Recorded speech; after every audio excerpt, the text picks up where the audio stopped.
जय जवान जय किसान भारत का एक प्रसिद्ध नारा है जो भारत के द्वितीय प्रधानमंत्री श्री लाल बहादुर शास्त्री जी ने दिया था, जो जवान यानी सैनिक एवं किसान के श्रम को दर्शाता है। गरीबी और खेती के लिए साहूकारों से कर्ज लेने वाले किसानों मजदूरों का जीवन कैसे तकलीफ़ों से भर जाता है एवं साहूकारों से लिए गए कर्ज का ब्याज चुकाने के लिए बहुत किसानों को काम की खोज में गांव छोड़कर बाहर जाना पड़ता है। बच्चों, इसी पर आज का ये पाठ है, काम की खोज।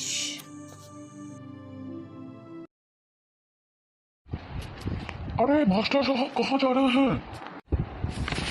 अरे आपके घर की तरफ ही तो जा रहा हूँ। वो लाली माँ बहुत दिन से विद्यालय नहीं आ रही है, सोचा कि देख लूँ सब ठीक है ना। अरे अब आपको क्या बताओ मास्टर साहब, लाली माँ के पूरे परिवार धान कटने के लिए दूसरे जगह चला गया है गांव छोड़कर। अभी तो घर में उसकी बूढ़ी दादी, उसकी अम्मी चाची और उसकी छोटी बेटी ही है। उसके परिवार ने साहूकार से कर्ज लिए थे और साहूकार जल्द से जल्द पैसा लौटाने के लिए कहा है।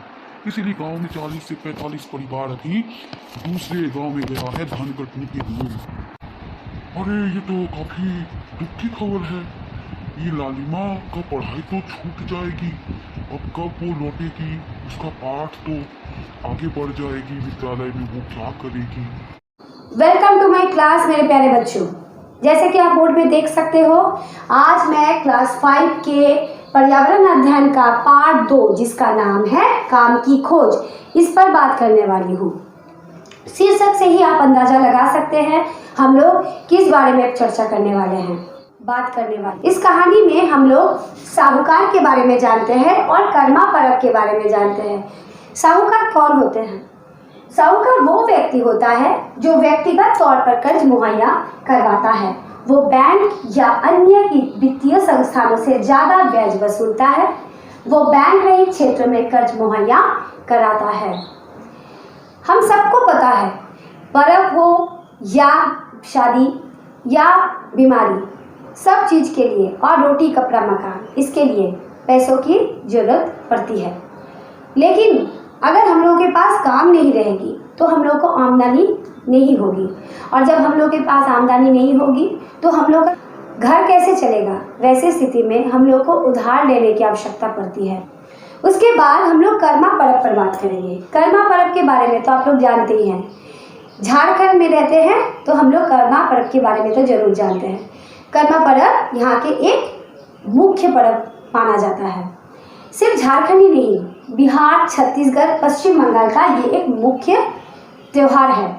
इस मौके पर लोग प्रकृति की पूजा करते हैं, अच्छी फसलों की कामना करते हैं।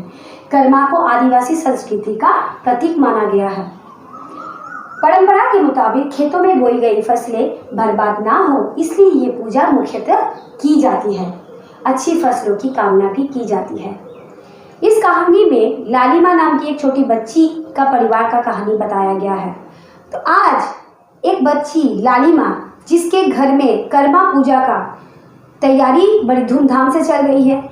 कर्मा पूजा का तैयारी उसी के घर में इसलिए चल रही है क्योंकि उसके पिताजी घर के सबसे बड़े भाई हैं और सारे रिश्तेदार उसी के घर आए हुए हैं। सब मिलकर कर्मा पूजा का तैयारी कर रहे हैं।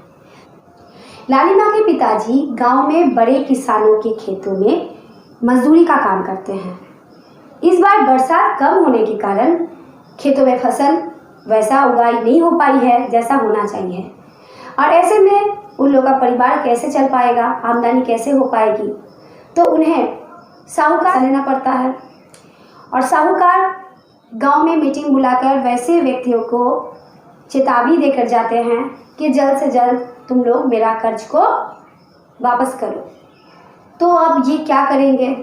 तो गांव जैसे और 40-45 परिवार क्या किए, साहूकार का पैसा चुकाने के लिए दूसरे खेतों में काम करने के खोज में चले गए, और गांव में इस समय पड़े रह जाते हैं बूढ़े और बीमार। के घर में उसकी बूढ़ी दादी, उसकी अंधी चाची और 2 महीने की छोटी बहन रह जाती है।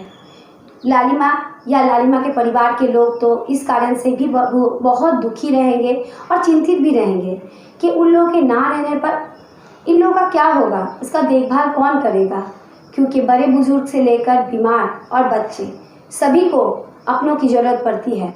यानी आर्थिक तंगी के कारण कितनी मजबूर होकर इन लोगों को अपना गांव छोड़कर बाहर जाना पड़ता है। क्या आपके विद्यालय में या आप ही के साथ कभी ऐसा हुआ है कि आप ना चाहते हुए भी आपको विद्यालय में अनुपस्थित रहना पड़ा हो, कुछ इसी कारण से जिस कारण से लालिमा जूझ रही है? अगर आपकी किसी साथी का पढ़ाई इस कारण छूट जाती है क्योंकि उसके घर में आर्थिक तंगी के कारण उसके परिवार को बाहर जाना पड़ा और साथ में उसे भी जाना पड़ा और उसका पढ़ाई छूट गया, तो आपको उसका मदद करनी चाहिए या नहीं? पता है कि आप सब बोलना चाहते हो कि बिल्कुल करनी चाहिए, तो आप अपने ऐसे साथी का मदद जरूर कीजिएगा। इस पाठ से हमने जाना रोजगार के लिए घर छोड़कर बाहर जाना पड़ सकता है, बुजुर्गों के प्रति आदर या प्रेम रखना, विद्यालय जाने का महत्व, कर्ज के बोझ के कारण होने वाली परेशानियों को